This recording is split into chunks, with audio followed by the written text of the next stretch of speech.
नमस्कार, मैं हूं ममता लांजेवार और रिपोर्टर ऑटो वाली में आपका स्वागत है। इस वक्त हम रायपुर दक्षिण विधानसभा को लेकर बात करेंगे और ये जानने की कोशिश करेंगे कि यहाँ पर मुद्दे क्या है, प्रत्याशियों के दावे क्या हैं और आम जनता जो है उसका मूड क्या है।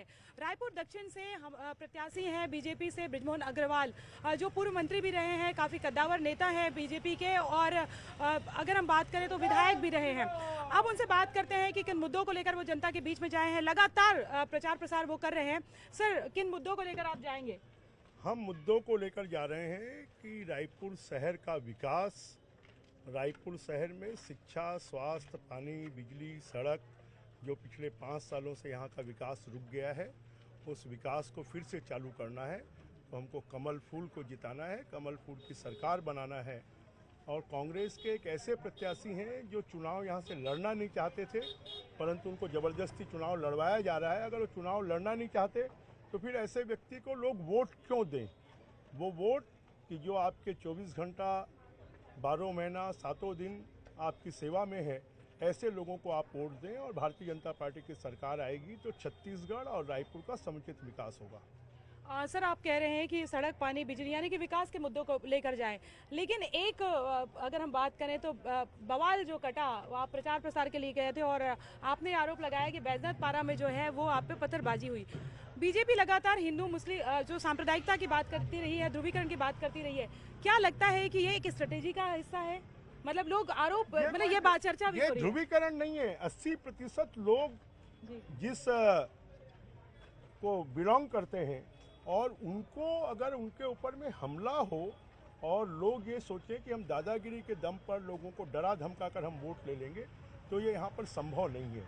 और 35 सालों में 40 सालों में किसी ने हिमाकत नहीं की, पहली बार ये हिमाकत की है। तो इस हिमाकत का जवाब देने के लिए हमारे कार्यकर्ता और जनता तैयार है और पूरी तरह हम इसका जवाब देंगे। मुख्यमंत्री भूपेश बघेल का इस मामले में इस बाबत बयान आया था कि भाई उनको कौन वो डर लग सकता है। आप जो कह रहे थे कांग्रेस के गुंडे, वो कह रहे थे, उनके ये शब्द थे कि आपसे बड़ा गुंडा कौन, मतलब उनको आप गुंडा कहना, कांग्रेस के लोगों को गुंडा कहना है, गुंडे मैं तो कहता हूं कि मुख्यमंत्री जी इस प्रदेश में आतंक फैलाने के लिए लोगों को डराने धमकाने का काम करना, और उनके जो गुर्गे हैं उन गुर्गों को पूरा शहर और पूरा छत्तीसगढ़ जानता है, जो सट्टा खिलवाते हैं, जो जुआ खिलवाते हैं, जो शराब बेचते हैं और जो अपनी दादागिरी कर कर लोगों को डरा धमका कर वोट लेना चाहते हैं। और मुख्यमंत्री जी ने ऐसे गुर्गों को ठेका दिया है कि आपको दक्षिण विधानसभा जिताना है, जितना आपने शराब में, जुए में, सट्टे में पैसा कमाया वो वहाँ पर लगाना है। और ये तो साबित भी हो गया कि महादेव ऐप सट्टा का पैसा लेकर और भूपेश बघेल जी चुनाव के काम में लगा रहे हैं। और वो कौन है अनवर ढेबर, जरा बताएं, कौन है एजाज ढेबर, जरा बताएं। और बैजनाथ पारा के मदरसा चौक पर हमला करने की जो कोशिश थी, पुलिस उनके साथ में थी, हमारी इन्फॉर्मेशन थी। हमारा दौरा कोई गोपनीय नहीं होता है, पहले से पुलिस को सूचना देकर ये दौरा हुआ था। उसके बाद में घटना घटित हुई तो क्या पुलिस प्रशासन और मुख्यमंत्री जी का शासन निकम्मा हो गया है? मुख्यमंत्री जी तो मुझे लगता है इतनी वाहियात अब वो विचलित हो गए हैं, अब उनको लगने लगा है कि सरकार नहीं आ रही है, वो हारने वाले हैं, और इसलिए वो इतनी घटिया बात करते हैं। उनको तो बोलना चाहिए था। हमारे एक विधायक के ऊपर में, जय श्री राम, हमारे एक विधायक के ऊपर में अगर हमला हुआ है, हमारे अगर एक प्रत्याशी के ऊपर में हमला हुआ है, तो मैं उनको जेल में भेजूंगा, किसी को छोड़ूंगा नहीं। गुंडा बदमाशी करने की किसी को छूट नहीं होगी। और मुख्यमंत्री ने जिस घटिया तरीके से बात की, उससे लगता है कि इसके पीछे मुख्यमंत्री जी का भी हाथ है। अच्छा, ये बताइए कि आप कह रहे हैं कि जिसने आरोप लगाया महादेव सट्टा ऐप को लेकर 500 करोड़, कांग्रेस ने प्रेस कॉन्फ्रेंस ली, बीजेपी के तमाम बड़े लीडर्स जो हैं उनके साथ फोटो दिखाई दी, रमेश बैस के साथ फोटो है, रमन सिंह के साथ फोटो है, प्रकाश पांडे के जो पीए हैं, जो उनके करीबी हैं, उनके साथ फोटो है, पीयूष जो है उनके साथ में। तो वो कांग्रेस तो कह रही है कि आप लोगों ने किसी के साथ भी किसी का हो सकता है, आपने बनाया फोटो की, वो ये बोले ना हमने पैसा नहीं लिया है, बोला नहीं, उन्होंने वो बताया ना कि हमने पैसा नहीं लिया, नहीं ये बोले ना, भूपेश बघेल जी ने ये बोला कि हमने पैसा नहीं लिया है। जय राम दादा। भूपेश बघेल जी ने किया, बोला क्या कि हमने शराब में पैसा नहीं लिया है, हमने सट्टे में पैसा नहीं लिया है, हमने रेत में पैसा नहीं लिया, हमने सीमेंट पे पैसा नहीं लिया है, हमने डीएफएफ पे पैसा नहीं खाया। वो क्यों नहीं बोलते? वो खाली आरोप क्यों लगाते हैं कि ईडी और इसका? वो बोले स्पष्ट, क्योंकि उनको मालूम है वो फंसने वाले हैं, वो जेल में जाने वाले हैं और उनके लोग जेल में जाने वाले हैं, प्रमाणित होगा। इसलिए उनमें दम नहीं है कि वो बोले हमने पैसा नहीं खाया। ये कहा जा रहा है सर कि ईडी को आगे करते हैं क्योंकि मुद्दों पे आप लड़ नहीं सकते हैं। याद करते हैं आपको, भैया आएंगे करके। सब कमलपुर में वोट दे वाले ये लोग कार्यकर्ता पिताजी, कार्यकर्ता पिताजी। तो सर ऐसा तो हो नहीं सकता ना कि जहाँ पे बीजेपी का राज हो भ्रष्टाचार हो ही ना हो, कहीं भी 100% तो करे ना। ये 15 साल में क्या वो चूड़ी पहन के बैठे थे भूपेश बघेल? 15 साल में अगर हमारे शासन में भ्रष्टाचार हुआ तो एक को भी वो जेल में डाल पाए क्या?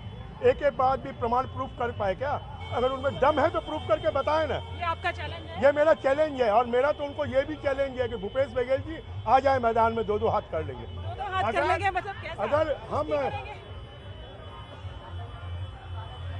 और ठीक है, बने बने सब कमल में वोट देना है।